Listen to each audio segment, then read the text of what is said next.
덴버는 확신을 갖고 있다고 보일 정도였어요. 너는 쿨루셉에게 줄 수밖에 없어. 너는 쿨루셉에게 줄 수밖에 없어. 아니 근데 이걸 손흥민에게 준다고?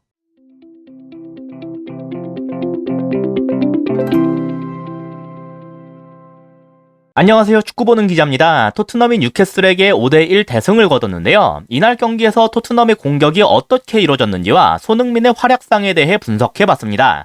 먼저 손흥민의 득점 장면을 보죠. 지금은 다이어가 볼을 잡고 있는 중인데요. 뉴캐슬의 모습을 보시면 상당히 라인을 앞으로 올려놨죠. 몇몇 공격수는 다이어보다 더 뒤에 있을 정도예요. 여기에서 주목할 포인트는 크게 세 가지입니다. 먼저 현재 토트넘의 전체적인 모습과 그 속에서 손흥민의 위치예요. 토트넘은 평소에 3-4-3 그대로의 모습을 취하고 있다고 볼 수 있는데요. 이 말은 즉 손흥민이 지금 좌측 윙어 내지는 좌측 공미 같은 포지셔닝을 취하고 있다는 뜻이 됩니다. 둘째로 지금 장면에선 보이지 않는 도어티의 위치예요. 보통은 우측 윙백으로 나오지만 이번 경기에선 좌측 윙백으로 나왔는데요. 손흥민보다 더 측면 높은 위치에 자리하고 있기 때문에 카메라를 꽤 멀리서 잡았는데도 보이지가 않을 정도였습니다. 우측 윙백인 에메르송이 꽤 낮은 위치에 있다는 것과 비교하면 꽤 큰 차이였어요. 셋째로 케인과 쿨루셉의 움직임인데요. 다이어가 볼을 잡으니까 얘네 둘은 아래로 내려왔습니다. 당연히 이건 볼을 받아서 더 앞으로 전개시키기 위한 것이 목적이겠죠. 실제로 이 볼은 호이비를 거쳐서 쿨루셉에게 투입된 다음에 케인에게 넘어갔는데요. 이 세 가지 포인트와 함께 다음 장면을 보시면 되겠습니다.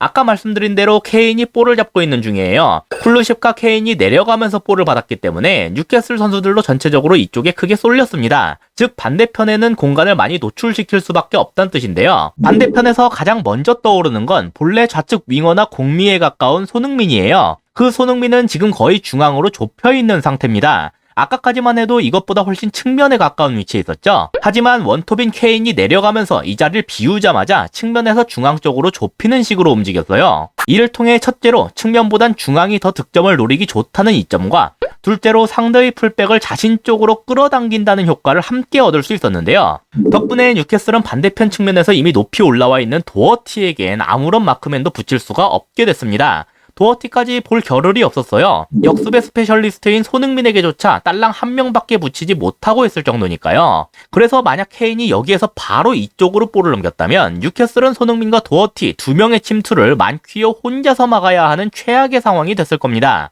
하지만 여기에서 케인은 그게 아니라 자신에게 볼을 넘겨줬던 쿨루셉의 앞으로 볼을 투입했는데요. 케인이 손흥민과 도어티에게 바로 넘기지는 못했지만 그래도 좋은 그림이었어요.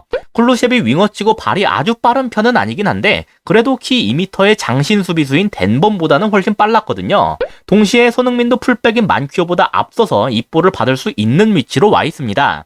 덴번과 다르게 만퀴어는 상당히 속도가 빠른 선수지만 아무래도 손흥민을 막기엔 역부족이었어요. 물론 잘 따라와서 좋은 수비를 한 적도 있는데 볼이 없는 상황에서 대놓고 침투하는 손흥민을 잡을 정도는 아니었던 것 같습니다. 그리고 그보다 뒤에는 도어티도 있는데 사실 뉴캐슬 입장에선 얘 쪽이 더 위험했어요. 어쨌든 손흥민은 만퀴어가 어찌어찌 터치하는 상황에서의 딜레이를 노려볼 수라도 있겠는데 도어티는 당장 붙어줄 수 있는 선수가 아무도 없었거든요. 도어티도 그걸 알고 있기 때문에 손흥민과 함께 박스 내부로 침투하고 있는 중입니다. 쿨루셉 입장에선 선택하기가 어렵지 않았죠. 그냥 골키퍼가 나오긴 어려우면서도 우리 선수들이 받을 수 있는 경로 한 이 정도로만 투입하면 둘 중 하나가 받아서 넣어주리라 기대할 법 했었습니다. 아마 도어티는 자신이 받는 게 맞다고 생각했던 것 같은데 그 전에 손흥민의 발 앞에 딱 하고 걸렸어요. 이미 이렇게 된 이상 도어티는 할 수 있는 게 없어졌기 때문에 뒤로 물러났는데요. 아까 말씀드렸던 대로 마퀴어가 볼을 받는 순간에 따라붙으면서 어떻게든 수비를 하려고 했습니다. 그래서 손흥민의 오른발 슈팅각 정도는 막을 수 있는 상황까진 만들었어요. 하지만 손흥민은 왼발로도 충분히 잘 때리는 선수였고 수비가 더 붙기 전 빠른 타이밍에 마무리를 지으면서 그대로 득점에 성공할 수 있었습니다. 손흥민의 빠른 침투와 슛 감각이 아주 잘 돋보이는 장면이었어요. 그리고 팀적으로 봤을 때에는 뉴캐슬이 전방에서부터 강하게 압박을 들어오는 상황 속에서도 짧은 패스로 이걸 풀어나올 수 있었다는 점이 고무적이었습니다. 토트넘은 꽤 긴 시간 동안 이렇듯 전방 압박을 당하는 상황에서 아주 많이 고전했지만 이제는 나름대로의 해결책을 찾고 있는 것 같아요. 또한 케인이 내려가면서 손흥민이 중앙을 파고든다. 손흥민이 중앙으로 편히 움직일 수 있도록 측면에 도어티를 가급적 높이 올려놓는다는 컨셉도 좋은 쪽으로 잘 발현이 됐다. 그렇게 평가할 수 있는 득점이었습니다. 아까는 짧은 패스를 통해 압박을 풀어나갔는데 필요할 땐 롱볼을 통해서도 이걸 벗어나기도 했어요.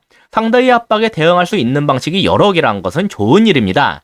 다만 이 경우에서도 손흥민의 활용에 대해서는 비슷한 부분이 많았는데요. 롱패스를 받은 직후의 모습은 이랬어요. 덴번이 공중볼에 머리를 댔지만 여기서 나오는 세컨볼을 케인이 잽싸게 내려와 받아줬습니다. 셸비가 붙기 전에 센스 있게 톡 차서 호이비에게 볼을 넘겨줬어요. 여기에서 주목할 건 손흥민의 위치인데요. 이번에도 아까 득점 장면과 마찬가지로 측면이 아니라 중앙에 있죠. 케인이 세컨볼 싸움을 이겨내고 볼을 소유했을 때 바로 침투해서 자신에게 줄 수 있도록 하기 위함이에요. 비록 지금은 그렇게 되지 않았지만 이런 움직임이 경기 내내 지속적으로 나왔고, 그래서 손흥민은 토트넘 선수들 중 평균 위치가 가장 높았던 선수라고 나타날 정도였습니다. 공중볼 경합과 연계의 케인, 침투와 득점에 손흥민이라는 역할 분배가 이루어졌다고 할 수 있겠죠. 손흥민이 중앙으로 갔으니까 당연히 측면은 이번에도 도어티가 올라와서 차지하게 됐습니다. 볼을 받은 호이비가 그대로 오버랩하는 도어티에게 볼을 넘겼고, 덕분에 토트넘은 이번에도 아주 빠르게 볼을 전개할 수 있게 됐어요. 그래도 아까 득점 장면과는 달리 이번엔 뉴캐슬 선수들이 상당히 많습니다.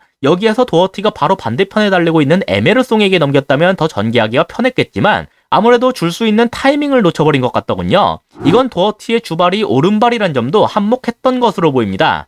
볼을 넘기려면 달리던 방향에서 한번 꺾을 필요가 있거든요.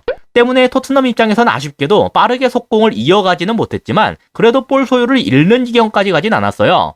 도어티가 뒤에서부터 올라오고 있었던 벤탄쿠르에게 볼을 넘겼는데요. 케인의 센스 있던 터치의 결과물 치곤 별로 공격하기 좋은 그림은 아니죠. 뉴캐슬의 두 줄 수비가 완전히 자리를 잡고 있는 중이에요. 하지만 여기에서 꽤나 놀라운 일이 벌어졌는데요. 먼저 손흥민의 위치를 보시면 완전히 중앙에 있습니다. 중앙은 본래 수비할 때에 있어 최우선으로 여겨지는 곳이에요. 하지만 지금 좌측 센터백인 덴번의 움직임을 보면 중앙으로부터 이탈을 하고 있죠. 얘 판단은 이겁니다. 당연히 쿨루셰백에 주겠지. 이 판단의 근거는 조엘린통이었어요. 벤탄쿠르가 손흥민에게 바로 볼을 넘겨주고 싶어도 조엘린통이 그 패스기를 딱 하고 막고 있기 때문에 이게 불가능했습니다. 따라서 결국 측면으로 돌려야 하는데 그 대상은 결국 에메르송이나 쿨루셰이 될 수밖에 없었어요. 그래서 덴버는 자기가 쿨루셰백에 미리 붙어야 풀백인 타겟이 에메르송을 막기가 편해지고, 그렇다면 벤탄쿠르가 볼을 보낼 곳이 없어질 거다. 혹은 보내더라도 우리가 재빠르게 볼을 탈취할 수 있다. 그렇게 판단한 겁니다. 이 각도로 보시면 더 적나라하게 나타나는데요. 덴버는 확신을 갖고 있다고 보일 정도였어요. 너는 쿨루셰백에 줄 수밖에 없어. 너는 쿨루셰백에 줄 수밖에 없어. 아니 근데 이걸 손흥민에게 준다고? 조엘린통의 움직임을 봤을 때 아마 조엘린통도 같은 생각을 했던 것 같습니다. 그래서 얘도 몸 방향을 왼쪽으로 가져갔는데 그 틈에 냅다 손흥민에게 찔렸어요. 덴번과 조엘린통 사이에 커뮤니케이션이 제대로 되질 않았다고 볼 수도 있겠고, 덴번의 판단이 너무 섣불렀다고도 볼 수 있겠고, 조엘린통이 패스길 차단이라는 역할을 제대로 하질 못했다고도 볼 수 있겠습니다. 덴번의 판단은 꽤 합리적으로 보였었지만 결과적으로 가장 위험한 선수, 중앙에 있는 손흥민을 완전히 놓친 덴번의 과실 비율이 한 70%는 될 것 같네요. 손흥민은 즉시 슈팅을 노릴 수 있는 곳에서 꽤 넓은 공간을 확보한 채로 볼을 받을 수 있었고, 여기에서 그대로 슈팅까지 가져갔습니다. 비록 센터백들이 잽싸게 붙으면서 슈팅각을 차단했고, 손흥민도 몸을 돌리는 과정에서 시간이 꽤 소요됐기 때문에 이게 득점으로 연결되지는 않았지만, 측면 윙어 내지는 공미라고 할 수 있는 손흥민을 중앙에 뒀다는 점, 그리고 그걸 아주 날카롭게 활용할 수 있었던 벤탄쿠르의 도전적인 패스가 빛났던 장면이었어요. 다양한 방식으로도 계속해서 위협적인 장면을 만들어낼 수 있었던 토트넘이 대승을 가져갈 자격이 있는 경기였다. 그렇게 볼 수 있겠습니다. 이상으로 오늘의 영상을 마치도록 하겠습니다. 시청해주셔서 감사합니다.